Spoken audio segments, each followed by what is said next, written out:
గౌరవ ముఖ్యమంత్రి గారు నిన్న క్యాబినెట్ సమావేశాల్లో కూర్చొని ఏమని మాట్లాడారంటే ఈ యొక్క నీటి పారుదల వ్యవహారాలపైన వాళ్ళు డీప్ గా చర్చించుకున్నారు విత్ అధికారులతోటి ఈ యొక్క అధికార యంత్రాంగంతో నిపుణులతోటి ఇంజనీర్లతోటి వాళ్ళు డీప్ గా చర్చించుకున్నారు. ఆ చర్చల్లో వచ్చిన మాటలు మీరు చూస్తే మన తెలంగాణ రాష్ట్ర ముఖ్యమంత్రి గారికి ఇంత తెలివి ఉందా, ఇంత అక్కసు ఉందా ముఖ్యమంత్రి గారికి అనేది బయటపడతా ఉంది. ఏమంటాడు, ఒకవైపు బాంబులు పెట్టి పేల్చింది వీళ్ళే, ఇంకోవైపు కాళేశ్వరం దగ్గర పిల్లర్లు అది ఎట్లాగో 1 సంవత్సరం 2 సంవత్సరాల్లో మళ్ళీ కాంగ్రెస్ లేకుంటే బీఆర్ఎస్ అధికారులు వచ్చేలోపు కాళేశ్వరం లేకుండా చేయాలనే కలతోటి రేవంత్ రెడ్డి ఆ బేస్ దగ్గర పిల్లర్ల దగ్గర ఇసుక తోడుకుంటా పోతా ఉంటాడు. ఒకవైపు ఏమో ఆధారాలతోటి ఎప్పుడో కూలిపోయిందని చెప్పేసి రేవంత్ రెడ్డి గారు అభండాలు వేస్తూ ఉంటారు. కానీ నిజానికి ఆ లెక్క చూడాలంటే రేవంత్ రెడ్డి మాటలకు నిజానికి హ్యాట్సాప్ చెప్పబోతే కొన్నిసార్లు అసలు తెలంగాణ సమాజ ప్రజలు కూడా ఎంత గొప్పోళ్ళంటే ఎట్లాంటోడో కూడా తెలియకుండా ఓటేసి చూసిర్రా. తెలంగాణ రాష్ట్ర ప్రజలు చాలా మంచి గొప్పోళ్ళు, ఇక వాళ్ళని మించిన గొప్పోలు ఏడ ఎతికినా కూడా ఎక్కడ దొరకరు. అందులో రేవంత్ రెడ్డి లాంటి నాయకుడు, ఆయనకున్న మేధావితనం ఈరోజు ఏ యూనివర్సిటీలో చదువుకున్న రాదబ్బా. ఇప్పుడు ఎప్పుడో కూలిపోయింది 2022లో కూలిపోయిందని చెప్తా ఉన్నాడు. కన్నెపల్లి పంప్ హౌజ్ల లోపల ఏదైతే ప్రొటెక్టివ్ వాల్ ఉంటుందో, ఏదైతే సైడ్ వాల్ ఏదైతే ఉంటుందో ఆ వాల్ గోదావరి హెవీ ఫ్లో వల్ల వస్తే ఆ కన్నెపల్లి పంప్ హౌజ్ మొత్తం మునిగిపోయింది, గోడ కూలేసి అని చెప్పేసి మాట్లాడుతూ ఉన్నాడు.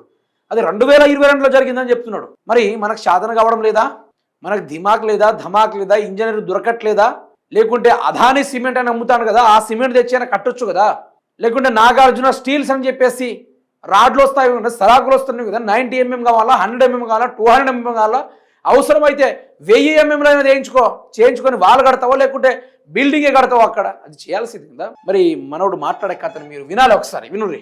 కన్నెపల్లి ఎంత సుఖమైందా అంటే 2022 జూలై 14 గోదావరిలో వరద వస్తే Kannepalli Annaram pump house retaining wall pump house ఇక్కడ కడితే గోదావరి జలాలు ఇందులోకి రాకుండా గోడాటం కడితే అది నాణ్యత లేకపోవడం వల్ల కుప్పకూలితే మొత్తం కన్నెపల్లి పంప్ హౌజ్ ఫోటోలు చూపిస్తున్నాం మీకు. ఇది నీళ్లు నిండిపోయింది, ఇది లోపల విషయం మొత్తం కెమెరా క్లోజ్అప్ తీసుకుంటాం.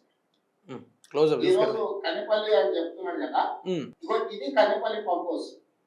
ఇది ఎప్పుడు 2022లోనే ఈ పంప్ హౌస్ లకు అడ్డంగా కట్టిన గోడ, నీళ్లు రాకుండా కట్టిన గోడ ఒక్కసారిగా గోదావరి జలాలు ఉధృతి పెరగానే ఆ గోడ కుప్పకూడి మొత్తం నీళ్లు పంప్ హౌస్ లోకి వస్తే ఇవి కొన్ని మీటర్ల ఎత్తు నీళ్లు నిండినాయి. ఇది మొత్తం పంపులు, నిప్పులు, మోటార్ల పరిస్థితి. అంటే వాటిని పాత ఇనుప సామాన్కి అమ్మేద్దామా, లేకుంటే ఉల్లిగడ్డలకు అమ్ముకుందాం మరి ఆ మోటార్లు తీసుకెళ్ళి, లేకుంటే పక్క రాష్ట్రాలకు వెళ్ళి అగ్వకు అమ్ముకొచ్చేది ఏమైనా జేబులు పెట్టుకుందాం, మనోడికి డ్రెస్సులు కొందామా, లేకుంటే మీరు తిరగడానికి హెలికాప్టర్ లేదు కావచ్చు ఆ హెలికాప్టర్ తెచ్చాను మీకు పెడదామా, లేకుంటే మీ కార్లో డీజిల్కి వాడుకుందాం, ఏం చేద్దాం చెప్పుర్రి. మరి కన్నెపల్లి పంప్ హౌస్ మొత్తం మునిగిపోయింది, మోటార్లు గిట్లయిపోయినాయి గట్లయిపోయినాయి. అది 2022లో జరిగిందని నువ్వే చెప్తా ఉన్నావు. 2022లో జరిగితే 2022లో జరిగిందని నువ్వు తీసుకొచ్చి ఎందుకు చూపెడుతున్నావు? నీ చేతగానే తనవు కదా ముఖ్యమంత్రి రేవంత్ రెడ్డి గారు, నా వల్ల కావట్లేదు అంటున్నావు. నేనేమంటున్నా, నీకు నిజంగానే సిమెంట్ దొరకడం లేదా, ఇంజనీర్లు కరువు అయ్యారా, సలాకులు దొరకట్లేవా, కంకర్లు దొరకట్లేవా, నీకేం దొరకట్లేదని అడుగుతున్నాం. నువ్వు 2.5 సంవత్సరాలు అయింది కదా, మరి వచ్చి ఏం చేసావు తెలంగాణ సమాజానికి? దోచుకోవడం, దాచుకోవడం, భూములు కబ్జాలు చేయడం, పేదోళ్ళ భూములు కబ్జాలు చేయడం, లంబాడి గిరిజన 2000 ఎకరాలు కబ్జాలు చేయడం, 1200 ఎకరాలు కబ్జాలు చేయడం, ఇదేనా రేవంత్ రెడ్డి వచ్చి చేసింది? మూసి సుందరీకరణ చేస్తా, సైడ్ గోడలు నిర్మిస్తా, అక్కడ ఉన్న ఇండ్లు కూలగొడతా, పక్కన ఉన్న భూములు రియల్ ఎస్టేట్ చేసి అమ్ముకుంటా, గుట్టల్ని ఫ్లాట్లు చేస్తా, ప్రభుత్వ భూముల పేర్లు రోడ్డు వెడల్పైతుందని చెప్పేసి ఆ భూములను అమ్ముకుంటా అని చెప్పేసి గీ చిల్లర మాటలు జరిగినాయి తప్ప ఈ 2.5 సంవత్సరాల్లో కాళేశ్వరం మీద ఇట్లా ఒక్క దృష్టి పెట్టుంటే గౌరవ ముఖ్యమంత్రి రేవంత్ రెడ్డి గారు తెలంగాణ పరిస్థితి ఎప్పుడో మారిపోవు. కన్నెపల్లి పంప్ హౌస్ కూలిపోయిందని చెప్పేసి చూపెడతా ఉన్నావు. కొంచెమైనా సిగ్గుండి మాట్లాడుతున్నారు ముఖ్యమంత్రి రేవంత్ రెడ్డి గారు. ఈరోజు తెలంగాణ సమాజం మీరేదో పొడుస్తారు, మీరేదో మార్పు తీసుకొస్తారు, మీరు గుంజి గుద్ది సాఫ్ చేశారని చెప్పేసి మీకు ఓట్లేస్తే ఈరోజు మీరు చేసింది ఏంది? అట్లీస్ట్ గడ్డికి ఇట్లా ఏమైనా పీకారా గత 2 సంవత్సరాల నుంచి? అట్లీస్ట్ గడ్డి ఏమైనా తెలంగాణ మోనుస్తున్న గడ్డి ఏమైనా పీకిరా? మీరు అప్పులు కుప్పలుగా మారినాయి.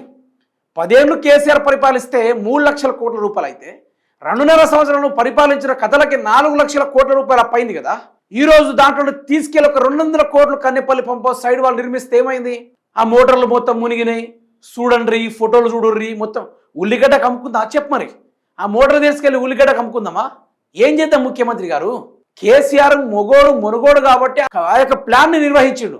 మరి నీకు ఆ కేసీఆర్ అంత పావలవంతు కూడా చేసే దమ్ము లేదా? అట్లీస్ట్ నీకు మోరీలు కట్టడం కూడా రాదు. రిపేరింగ్ చేయడం కూడా రాదని నువ్వు ముఖ్యమంత్రిగా కనబడతలేవు. తెలంగాణ లూటీ చేసే కనబడతా ఉన్నావు. దోచుకొని దాచుకునేంత దాకా చల్లబడేటట్లేదు నీ ముఖం. సప్పు లేక కాళేశ్వరము, ఆ సుందిల్లా, అన్నారం, దాని పక్కనే ఉన్న Kannepalli pump house, Baahubali motors, Lakshmi బరాజులు, లక్ష్మీ పంప్ హౌస్ అన్ని బాంబెట్ లేపాయి సప్పులేక. ఆ బీహార్ వాళ్ళు పిలుస్తావో లేకుంటే ఎక్కడి నుంచి సుఫారు తీసుకొచ్చి ఆ బాంబు పెట్టి లేపేస్తావో లేపేయి. పని పోతుంది కదా. నీ కళ్ళ ముందు కాళేశ్వరం అవపడద్దు.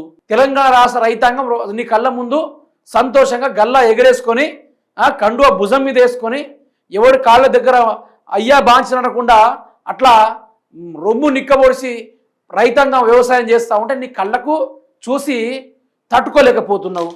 రైతులు నీ ముందు ఒంగోకి దండాలు పెట్టాలి, నీ యందు అయ్యా బాంచనని చెప్పి అడుక్కోవాలి. అట్లయితే నీ కళ్ళు చల్లబడతాయని మాకు అందరికి అర్థమవుతుంది. తెలంగాణ సమాజం కూడా చూస్తుంది. అయ్యా బాంచన అని చెప్పాడు రేవంత్ రెడ్డి గారికి. అట్లయితే చల్లబడేటట్టు ఉన్నాడు. కాళేశ్వరాన్ని కూల్చేసి అప్పుడుకి ఇవన్నీ రాజకీయాలు వద్దు. ప్రతిపక్షంలో ఉన్నప్పుడేమో ఓహో నేను కేసీఆర్ని మించిన మొగోడిని, నేను కేసీఆర్ని మించి పలగొట్టేటోడిని, కేసీఆర్ని మించి కేసీఆర్ కాళేశ్వరం కడిగి దాని అమ్మ కడతా అని చెప్పినావు, మాట్లాడినావు కదా. కాళేశ్వరం అమ్మ కడతా అని చెప్పినావు కదా. మరి ఏం కట్టినావు ముఖ్యమంత్రి రేవంత్ రెడ్డి గారు? కాళేశ్వరంలో కుంగిన పిల్లర్ని కూడా సరిచేయక చేతగాని దద్దమ్మ మాటలు మాట్లాడుతున్నారు తప్ప ఏ ఒక్కరైనా నీటిపారుదల శాఖ మళ్ళీ మీకు ప్రెస్ మీట్లు, కెమెరాలు, తొక్క కరెంటు బొక్క, మీకు సమోసాలు బొక్క, టీలు బొక్క, అన్నీ దండగా. మీకు తెలంగాణ సొమ్ముని వృధాగా దోచుకుంటున్న దద్దమ్మల్లేగా కనిపిస్తున్నారు ఈరోజు మీరంతా. ఆఫ్టర్ ఆల్ ఒక కాళేశ్వరంలో పిల్లర్ కుంగితే రిపేర్ చేయడం చేత కావట్లే మీకు. కన్నెపల్లి పంప్ సైడ్ వాళ్ళు కూలిపోతే అది కూలిపోయి దాన్ని కేసీఆర్ రీకన్స్ట్రక్షన్ చేయించిండు, దాన్ని బాగు చేసి పెట్టిండు.